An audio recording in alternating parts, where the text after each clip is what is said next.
When Martha heard that Jesus was coming, she went out to meet him, but Mary stayed at home. "Lord," Martha said to Jesus, "if you had been here, my brother would not have died. But I know that even now God will give you whatever you ask."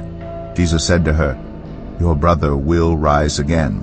Martha answered, "I know he will rise again in the resurrection at the last day." Jesus said to her, "I am the resurrection and the life. The one who believes in me will live even though they die, and whoever lives by believing in me will never die. Do you believe this?"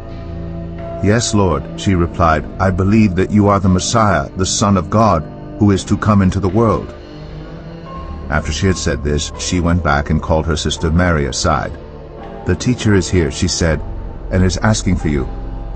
When Mary heard this, she got up quickly and went to him. Now Jesus had not yet entered the village, but was still at the place where Martha had met him. When the Jews who had been with Mary in the house comforting her noticed how quickly she got up and went out, they followed her, supposing she was going to the tomb to mourn there.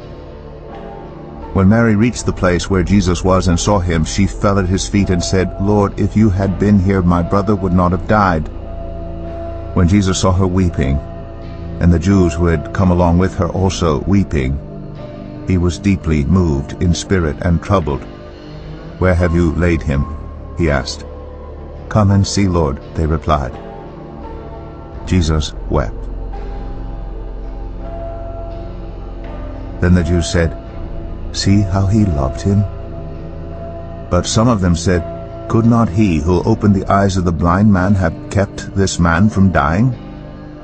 Jesus, once more deeply moved, came to the tomb. It was a cave with a stone laid across the entrance. "Take away the stone," he said.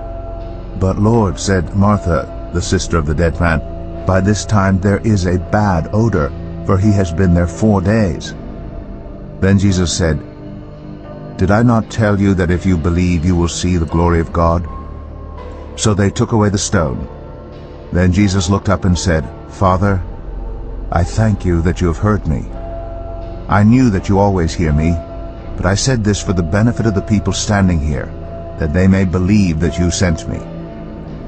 When he had said this, Jesus called in a loud voice, "Lazarus, come out." The dead man came out, his hands and feet wrapped with strips of linen and a cloth around his face. Jesus said to them, "Take off the grave clothes and let him go."